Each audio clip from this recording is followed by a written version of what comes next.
Hello, Rockstar readers. It's Miss Ferreira.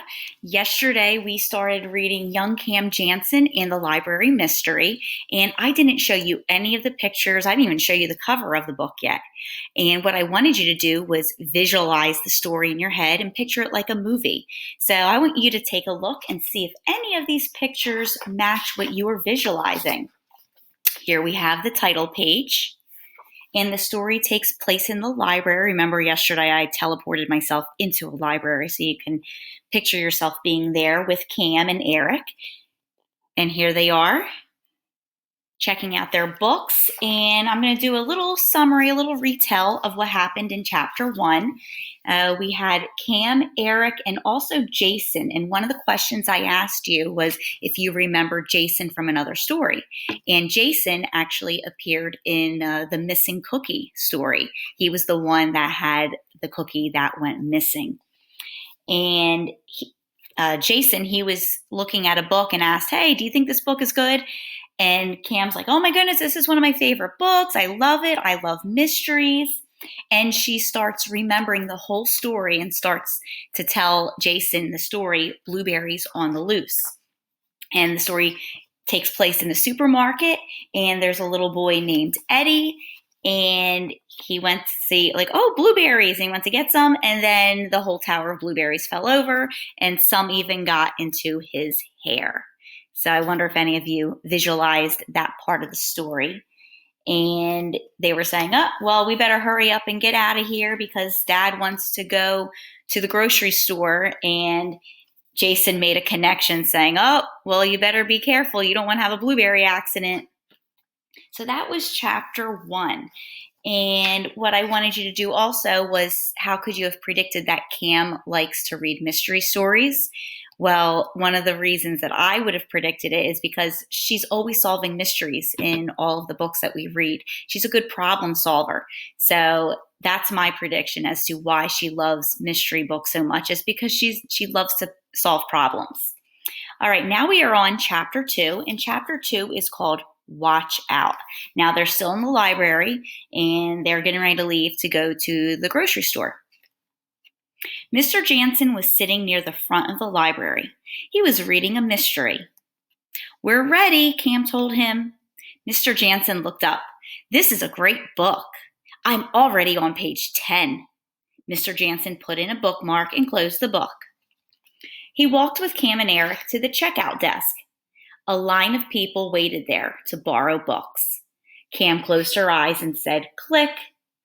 Then she told Eric, she's about to tell more of that blueberry story to him. Little Eddie's father helped clean up the blueberries. Little Eddie reached for a tower of peaches. Oh boy, I wonder if the tower of peaches is going to fall over too. "Oh no," Eric said. Cam told Eric. Little Eddie's father was quick. He pulled Eddie away just in time. "Ooh, that was good," Eric said.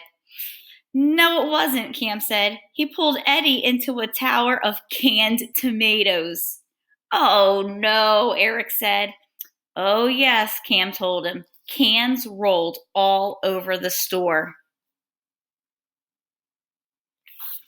I would love to have a friend that remembers books just like that. They could tell me stories all the time. "Let's go," Mr. Jansen said. "Our books are checked out." When they got to the supermarket, Cam took a shopping cart. There were magazines and books for sale just inside the supermarket. There were towers of tissue boxes, canned peaches, and blueberries.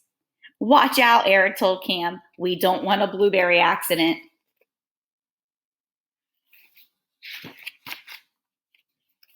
As they walked into the store, Cam asked her father, "What are we buying?" Mr. Jansen reached into his shirt pocket. He reached into his other pockets too. Uh-oh. Then he shook his head and said, "I don't know what we need to buy. I lost the shopping list." Oh boy.